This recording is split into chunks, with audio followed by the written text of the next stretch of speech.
Thanks for joining. Today we're talking about healthy digital skills and habits as part of our Everyday Digital programme. My name's Chelsea and I'm a Parent Zone local guide working across Calderdale, supporting families with tech. Everyday Digital's all about building media literacy skills. And the way we do this is super easy. It's about thinking about habits that you can do every day to help you feel more confident when you go online and support your family. Now, today I am joined by Vicki and we're going to be talking about data. Now, Vicki, this does sound a little bit boring, hope you don't mind me saying, but can you tell us a little bit about what it is and how it links to media literacy? I think data does sound a bit boring, doesn't it? And I also think it's one of those things that gets a bit confusing. So data's all of that information about you, and that includes about where you go. So it's not just things like your name and address and personal data, it's also the data that you leave behind when you're visiting websites. So it's data that allows websites to send you the right kind of adverts, or when you go back to a website to take you back to the right page. It's that, I suppose it's your history online. It's all of the information that you share, sometimes knowingly and sometimes not knowingly. And it's really important for media literacy because all of that data is what's driving your digital experience. It's what content you see, it's what adverts you're shown. So it's really, really important. And I think for lots of people, it's one of those words that just turns them off.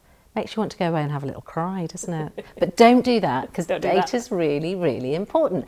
And it's really easy to stay in control of it if you're mindful of it, if you think about it, not in an over-the-top way, not all the time, but just remember that your personal data is valuable and you should look after it like you look after anything else that's valuable. Nice. Do you like that? Yeah, I do. Have I made it sound not boring? Yeah, it's definitely more interesting now.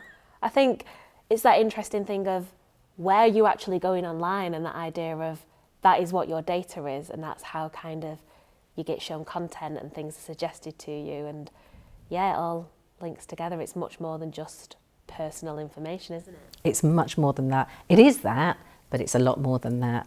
And I've got a habit for you to get us started on how you start to manage your data. And one thing that you can do, you know the cookie pop-up?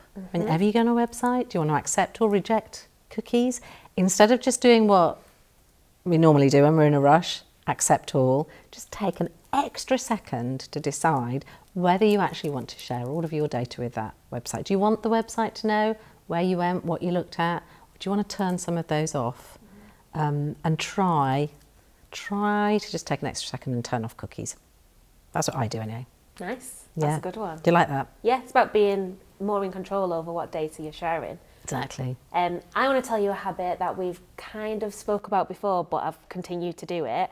So I know we've spoke about checking your inbox and unsubscribing from mailing lists that you don't want to be part of anymore. They might used to have been interesting or useful for you, but now they don't really have any relevance. So I've been unsubscribing.